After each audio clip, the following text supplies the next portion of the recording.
सादर नमस्कार, सादर जय जिनेंद्र। क्षमा ब्रेकिंग जैन न्यूज प्रतिदिन प्रातः, दोपहर एवं रात्रि में देश भर से संपूर्ण जैन समाज से संबंधित सही और सकारात्मक समाचारों के लिए देखना और सुनना न भूलें। साथ में आपसे विनम्र निवेदन है कि यदि आपने इस चैनल को सब्सक्राइब नहीं किया है तो कृपया अवश्य कीजिए और शेयर और लाइक करके धर्म प्रभावना में सहयोगी एवं सहभागी बनिए। सुप्रसिद्ध कथावाचक श्री मोरारी बापूजी आज दिनांक 9 मई 2025 को पहुँचे चमोली उत्तराखंड में विराजमान महान तपस्वी अंतर्मना जैन आचार्य श्री प्रसन्न सागर जी महाराज के दर्शन एवं वंदन करने हेतु एवं इस अवसर पर आपने रखे अपने महत्वपूर्ण विचार, जिसमें आप बोले कि भगवान महावीर स्वामी मुझे बिना कारण प्रिय हैं और मैंने कई मानस महावीर कथा गाई हैं एवं भविष्य में पालिताना में भी नमोकार महामंत्र पर भी कथा का वाचन करूंगा। सुनिए श्री मोरारी बापूजी के विचार एवं उसके बाद सुनिए इस अवसर पर क्या बोले अंतर्मना जैन आचार्य श्री प्रसन्न सागर जी। संगम देखते हैं, यदि संगम देखना है तो यहाँ पर आके देखो, अंतर्मना और मुरारी बापू को देखो।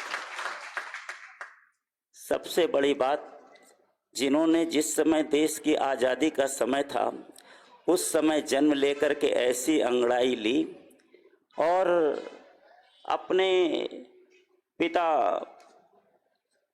प्रभुदास जी और माता सावित्री बहन, उनके नाम को सार्थक सिद्ध करते हुए मुरारी बापू ने वो भावनगर की वो तलगा जर्दा भूमि, गुजरात की उस भूमि को परम पावन बना दिया।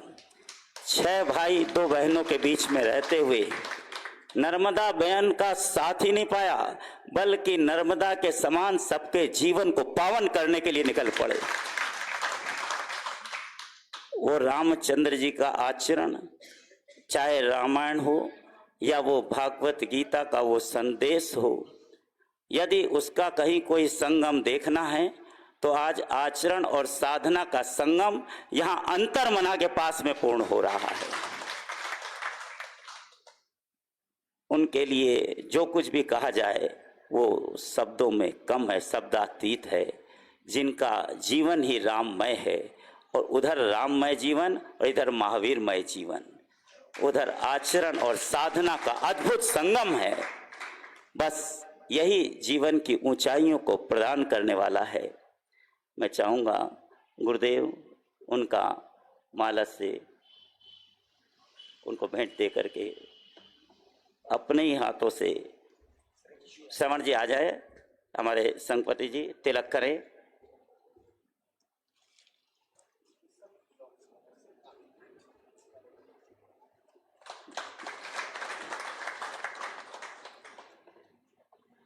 दीप का नहीं ज्योति का, सीप का नहीं मोती का, व्यक्ति का नहीं आपके व्यक्तित्व का वंदन, अभिनंदन अभिनंदन अभिनंदन। और ये प्रभु महावीर का बहुत सुंदर सा स्मृति चिन्ह रजत फलक पर बना हुआ, युगों युगों तक सत्वे सुमैत्री प्रेम का संदेश देने वाला ये यंत्र।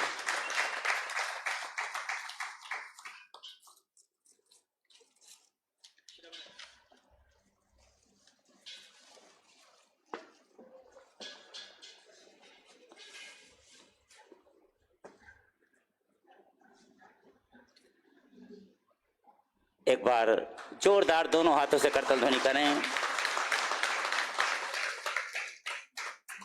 यूं तो जिनको हमने टीवी में देखा, दूरदर्शन पे देखा, लेकिन आज प्रत्यक्ष देख रहे हैं।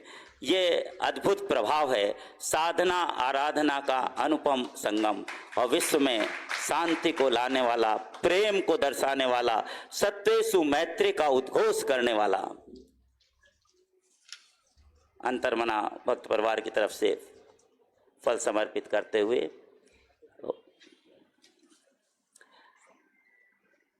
मुरारी बापू से, जिनको कि अभी तक दूर से सुना था, जिनके बारे में सुना था, आज उनके ही मुखारबिंद से मंगलमय उनका उद्बोधन के आनंद के ये पल हैं।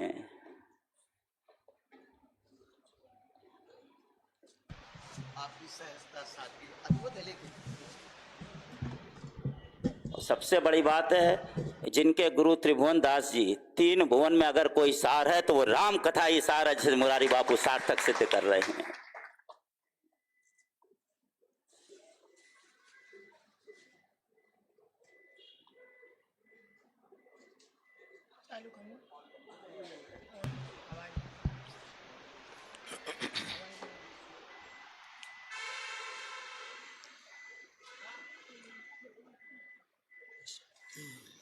श्री रामचंद्रम शरणं प्रपद्ये, श्री रामदूतम शरणं प्रपद्ये। परम पूज्य, परम तपस्वी पूज्य महाराज श्री के चरणों में मेरा शत शत प्रणाम। पूजनीय उपाचार्य श्री, मुनिगण, साध्वीगण और श्रावक भाई बहन सभी को मेरा प्रणाम। आप सब जानते हैं मैं गुजरात से हूँ। वैसे तो पूरी वसुधा हमारी है, फिर भी गुजरात से हूँ और गुजराती में ऐसा कहा जाता है कि एक व्यक्ति किसी को मिलने गया तो पुराना समय था तो घर में आटा अनाज पीसने की वो पावर से चलने वाली घंटियां नहीं थी, हाथ से आटा पीसना पड़ता था। तो मेहमान गया तो यजमान ने कहा कि आप आए ही हैं तो थोड़ा आटा पीस दीजिए। तो कहावत हो गई कि आयो तो मड़वा अने बेसड़ो दड़वा। मैं भी पूज्य मुनिश्री का दर्शन करने आया था, लेकिन मुझे भी दड़वा बेसड़ दी दो। लेकिन बड़े स्नेह लगुन पर करही, हमारे रामचरितमानस की चौपाई है कि जो बड़े होते हैं वो छोटे पर बहुत प्रेम करते हैं और दृष्टांत देते हैं कि पर्वत इतने ऊंचे हैं, इतने गरिमापूर्ण हैं, इतने बड़े हैं, इसीलिए नाचीज तिनकों को, घास को अपने सिर पर रखते। समंदर इतना विशाल और इतना गहरा है, लेकिन उसके जो जाग है, उसके फण है, उसको अपनी तरंगों के ऊपर रख। वैसे आचार्य पुरुष, तपस्वी पुरुष छोटों को इतना आदर देते हैं, इसका मैं अनुभव कर रहा हूं। मुझे तो कथा में ही मैं बोलता हूं, फिर मौन रहता हूं। शाम की मेरी संध्या पूजा के बाद फिर मौन छोड़ता हूं। तो कथा से जब मैं 1:30 बजे उतरा तो आपका आशीर्वाद लेकर गुजरात से 2-3 भाई आए और प्रसाद दिया, ग्रंथ दिया और निमंत्रण भी दिया कि आप आ सके तो। और मैंने कहा कि नंबर नोट कर लो, यदि अनुकूलता हो जाए तो मैं भी दर्शन कर लूं। तो तीर्थों में क्या है कि ऊपर जाने से भी दर्शन होता है और नीचे उतरने से भी दर्शन होता है। केंद्र में तीर्थ होना चाहिए। तो ऊपर जाए तो बद्रीनाथ, नीचे जाए तो महाराज। तो हम तो दर्शन के लिए यहाँ आए हैं। आपका स्नेहादर, आपका प्रेमाशीष ये हमें प्राप्त हुआ और सही में मुझे बड़ी प्रसन्नता हुई। हमारे रामचरितमानस में ऐसा लिखा है कि पार्वती को जब शिव को पाना था तो नारद जी ने उसको बताया कि शिव की प्राप्ति बिना तपस्या नहीं होगी, क्योंकि तप के प्रभाव से, बल से ब्रह्मा सृष्टि का निर्माण करता है। बिना तप सृष्टि का सर्जन नहीं हो सकता, और बिना तपस्या सृष्टि का परिपालन भी नहीं हो सकता, और बिना तपस्या दुरीत का निर्माण भी नहीं हो सकता। ये सब तप से होता है। और सनातन धर्म की बिलक बिलक धाराओं में तप की बड़ी महिमा है। इनमें भी इस जैन परंपरा में जो तपस्या की महिमा है, काश कहीं दिखने मिले। और ऐसे महापुरुष को मैं मिलता हूँ तो मुझे ज़्यादा खुशी इसलिए होती है कि कभी कभी बहुत तप करने वाले गंभीर हो जाते हैं, मुस्कुराते नहीं। आप मुस्कुराते रहते हैं। हम आपके दर्शन को आए और आप मुंह चढ़ाए बैठे तो हमने ऐसा कौन सा गुनाह किया? लेकिन साधु मुस्कुराता हो, जो अपनी मुस्कुराहट को मुक्ति न दे वो दूसरे को क्या मुक्ति देगा? अपने मुस्कुराहट को जिसने अपने चेहरे में छिपा रखा है, तो हंसता हुआ साधु, तो हंसता हुआ नूरानी चेहरा, आपके दर्शन हुए। तप के बिना तेज नहीं आता। तप का फल है तेजस्विता, और तप के कारण आदमी का अंतःकरण विशुद्ध होता है। और परमात्मा को पाना नहीं है, ये है ईश्वरः सर्वभूतानां हृदयेषु तिष्ठति, सबके हृदय में कायम है, निरंतर है। तो किसी साधन से परमात्मा मिलता नहीं, लेकिन तप रूपी साधन करने से अंतःकरण की शुद्धि होती है, और अंतःकरण शुद्ध होते ही वहाँ जो निरंतर बैठा है उसका साक्षात्कार होने लगता है। ऐसी तप की बड़ी महिमा है। आपके सामने हम क्या कहें, हम तो संसारी लोग हैं, आप तो तपस्वी हैं। फिर भी खबर नहीं क्यों महावीर स्वामी बिना कारण मुझे प्रिय है, कोई कारण नहीं। मैंने 3-4 कथा भगवान महावीर पर गाई है। मानस महावीर, विरायतन में एक कथा गाई,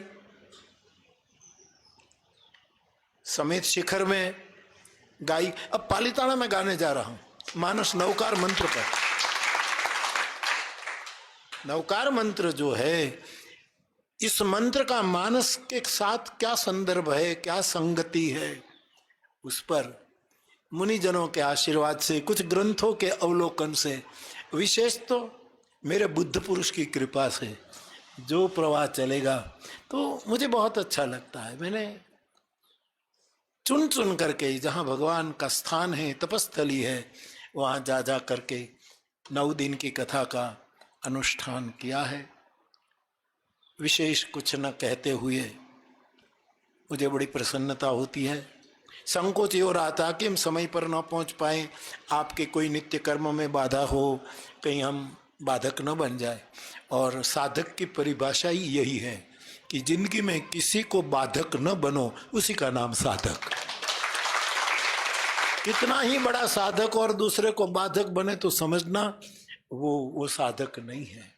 सिद्ध तो हम न बन पाए, कोई कोई महापुरुष बन सकते हैं, विषयी हमको होना नहीं है। न हम विषयी रहे, न हम सिद्ध होने की चेष्टा करें, क्योंकि सिद्धता प्राप्त करने के बाद गिरने का मौका बहुत होता है, पतन का बहुत। तो मैं तो मध्यम मार्गी हूँ, न विषयी रहना है न सिद्ध होना है, केवल साधक बने रहना है, साधक रहना है। तो रामचरितमानस के एक साधक के नाते एक सिद्ध पुरुष के दर्शन के लिए हम आए हैं। आपका आशीर्वाद, आपका अनुग्रह, आपका वात्सल्य सबको प्राप्त हो, ऐसी हनुमान जी के चरणों में प्रार्थना करता हूँ। और जितना आप श्रावक भाई बहन संग संग जा रहे हैं, ओ साधु पुरुष का संग हमारे भागवत में लिखा है, मोक्ष द्वारम अपावृतम। देवहूति माँ को कपिल भगवान उपदेश, उसमें साधु की व्याख्या करते हैं। तो साधु का संग एक बहुत बड़ी, जितनी मिनट, जितने लम्हे, जितने क्षण चुपचाप साधु का संग प्राप्त किया जाए, जिसको उपासना कहते हैं, आराधना कहते हैं हमारे रामचरितमानस के, कि जिसके पास बैठकर पता न रहे कि मैं मौन हूं कि मुखर हूं कि गा रहा हूं, एक आराध निकल जाए कंठ से, एक पुकार निकल जाए, उसको आराधना कहते हैं। उपासना कहते हैं किसी बुद्ध पुरुष के पास बैठना, साधना कहते हैं इनकी कृपा से हमारे भीतर का जागरण हो, हमारे अंतःकरण के कमल खिल जाए। टैगोर ने ठीक कहा, रविंद्रनाथ टैगोर ने, कि कमल की हर पंखुड़ी खुल जाए, उसी का नाम ही मुक्ति है, वही निर्वाण है। तो कई लोग कहते हैं कि 5 ही मिनट है, महात्मा के पास जाकर क्या, अरे 5 मिनट क्या, 1 घड़ी आधी घड़ी। साधु संग सएव साधु सुकृतो मोक्ष द्वारम अपावृतम प्रसंगम अजरम पाशम। संसार के पदार्थ जो है आसक्ति देना, जो तो कभी क्षीण न होने वाला बंधन है। अष्टपाश जो शास्त्रों ने कहा, इनमें से एक सब दूसरों का संग, लेकिन ये संग यदि किसी साधु पुरुष से हो जाए तो मुक्ति का द्वार खुल जाता है। तो जिनके लम्हे आप तो संग संग सहयात्री बनकर जा रहे, बड़भागी हैं, भाग्यवान हैं। आज हम भी अपने भाग्य की सराहना कर रहे हैं कि हमें भी ये लाभ। हमारे गुजरात में एक वार्ता कही जा, आप गुजराती समझते हैं? ओछी। तो गुजराती में एक कहावत है कि देरानी और जेठानी दोनों आटा, जिससे मैंने पहले कहा ना कि आटा पीसने की घंटियां रहती थी गुजरात में, 2-3 घंटे लगते थे बाजरी गेहूं का पीसने का। तो दोनों गई आटा पीसने के लिए, देवरानी जेठानी थे। तो बारिश की मौसम थी, तो दोनों, एक जो 2 घंटी थी किसी के घर में, तो दोनों आटा पीस रही बाजरे का। तो जो देवरानी थी वो बाजरी डालकर आटा तो पीस रही, लेकिन बीच बीच में खाती भी जा रही, बाजरा डाले, पीसे और एक चपटी खा ले। और जेठानी थी वो पूरा का पूरा पीस रही थी। तो जेठानी को लगा, देवरानी को डांटते हुए कहा कि ये क्या है, ये कोई संस्कार है कि आटा पीसते पीसते बच्चे भी घर में भूखे बैठे और तू खा रही है? बोले मैं तो अब पियर से ही ये संस्कार लेकर आई हूं, तो ये मेरा स्वभाव है। तो खाती रही। जेठानी ने कहा ठीक है तेरा संस्कार। तो पीसते पीसते वो लगभग 1-8 किलो खा गई। दोनों ने अपना आटा अपने पात्र में भर करके घर जा रही। बारिश की मौसम थी, बारिश रुकी हुई थी, लेकिन कीचड़ वाला रास्ता था। एक ओर से गाय भैंस आई और वो दोनों अपने को और अपने आटे को बचाने के लिए एकदम लड़खड़ी। तो दोनों का पैर फिसल गया, दोनों गिर गई। गिरी, अच्छा हुआ कि चोट न लगी, लेकिन आटा डल गया, दोनों का आटा कीचड़ में चला गया। तो जेठानी रोने लगी कि मेरे बच्चे भूखे हैं, मेरा पूरा आटा कीचड़ में फिसल गया। और देवरानी हंसने लगी कि मैंने पीसते पीसते जितना खा लिया इतना तो मेरा रहा, तेरा संसार में अपनी आयुष्य के सभी आटे गिर जाए कीचड़ में, इससे बेहतर है कि जितना साधु संग कर लिया वो अपना होता है। आज इसका अवसर हमको भी मिला। मैं पुनः एक बार बहुत प्रसन्नता व्यक्त करता हूँ। हमारे साथ काशी से आए हुए जगत गुरु सतुआ बाबा भी पधारे हैं। हमने कहा चलिए महाराज श्री बुद्ध परंपरा के हम पंते जी मित्र वो भी आए हैं। वैष्णव परंपरा से हमारे मोहन बाबा आए हैं। हम सब इसीलिए आपके दर्शन के लिए आए, विशेष कुछ न कहते हुए कि मानस की चौपाई की अर्धाली कहकर मैं मेरी बात को आपके चरणों में समर्पित करता हूँ। धन्य घड़ी जब होई सत्संगा, जिस घड़ी में सत्संग मिले वो लम्हा, वो मोमेंट, वो पल धन्य है। पुनः पूज्य श्री के चरणों में प्रणाम करते हुए मुनि गणों को, साध्वी गणों को प्रणाम करते हुए हम आपसे विदा लेंगे। बहुत बहुत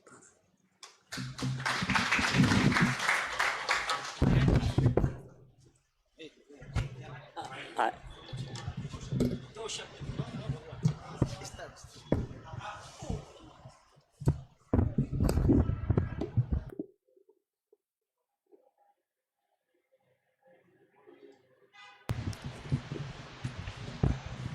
भगवान कह रहे आमने सामने बैठे। एक शेर है, मैं तुझे देखूं तू मुझे देख, देखते देखते हो जाए एक।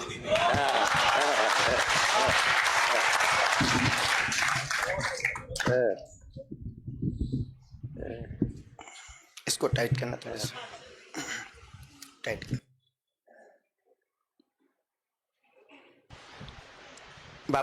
बापूजी ने कहा कि तू मुझे देख मैं तुझे देख, देखते देखते दोनों हो जाएं एक।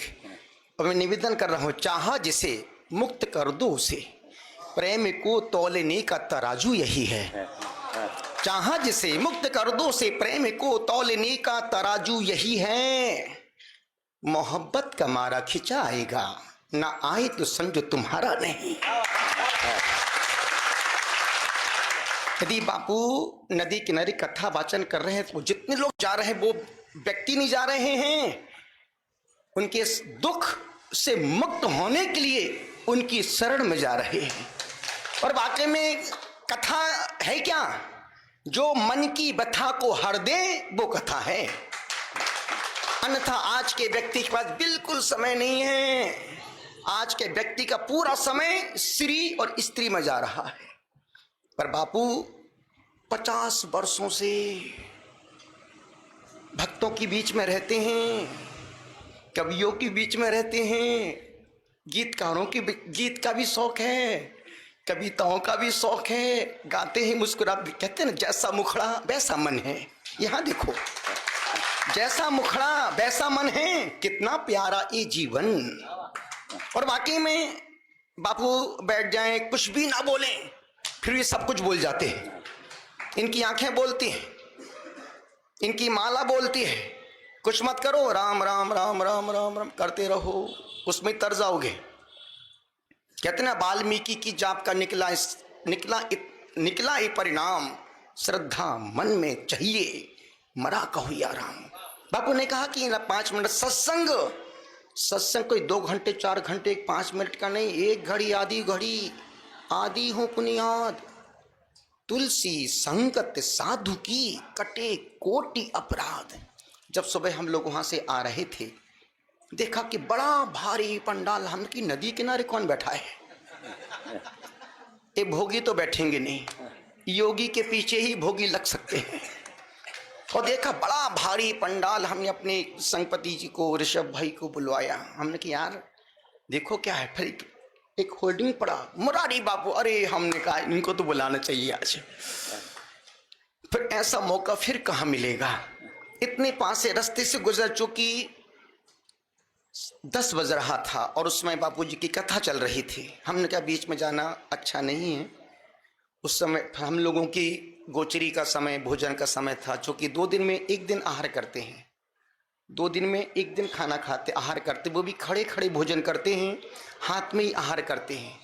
यदि उस भोजन में बाल, चींटी, कोई जीव जंतु आ जाए, भोजन को छोड़ देते हैं, कुल्ला करके वापस अपनी कुटिया में पहुंच जाते हैं, पैदल ही चलते हैं। 12 महीने 24 घंटे नग्न रहते हैं। क्योंकि 3 प्रकार के लोग हैं संसार में। एक प्रकृति का जीवन जीने वाले लोग हैं, दूसरे वो हैं जो संस्कृति को जीवन जी रहे हैं, तीसरे वो हैं जो विकृति का जीवन जी रहे हैं। प्रकृति का मतलब नेचुरल लाइफ। दीक्षा को, सन्यास को 37 साल हो गए बापू। आज तक स्नान नहीं किया, साबुन नहीं लगाई, शैम्पू नहीं लगाते। क्यों? प्रकृति स्नान करती है। संत मंत्र स्नान करता है, संत ध्यान स्नान करते हैं, संत अपने आप में डूब जाते तो स्नान हो जाता है, जब विहार करते तो पसीना से स्नान हो जाता है। 37 साल से स्नान नहीं किया है, गाड़ी पर बैठते नहीं, हवाई जहाज में उड़ते नहीं, पैदल ही चलते हैं। अभी हम पिछले 37-38 सालों में 1.25 लाख किलोमीटर की पैदल यात्रा कर ली है, वो भी एक बार भोजन कर, 2 दिन में 1 दिन खाना खाते हैं। कल परसों आहार किया था, कल उपवास था, आज आप भोजन लिया। उसमें भी गेहूं नहीं खाते, फल फूल नहीं खाते, ड्राई फ्रूट्स नहीं खाते, जूस नहीं पीते, रागी की रोटी। अभी बीच में रामदेव बाबा मिले थे, हमको समय शिखर में आए थे बाबा रामदेव जी। तो हमने कहा बाबा बोले महाराज साहब भोजन में क्या करते? हमने की रागी क्यों? अरे बोले बहुत रागी ही खाना चाहिए, रागी खाने से 100 बीमारियां दूर हो जाती हैं और गेहूं खाने से 1000 बीमारियां पैदा हो जाती हैं। रागी की रोटी खाते हैं, 2 सब्जी कोई भी, एक गीली एक सूची, मूंग की दाल, दूध। Kshama breaking Jain news YouTube channel पर विज्ञापन देकर धर्म प्रभावना में बने सहभागी। विज्ञापन देने हेतु संपर्क कीजिए मोबाइल नंबर 9026900740 एवं समाचार एवं वीडियो भेजने हेतु WhatsApp number 9335236222। Kshama breaking Jain news YouTube channel देखने के लिए आपको बहुत बहुत धन्यवाद। सादर प्रणाम, सादर जय जिनेंद्र।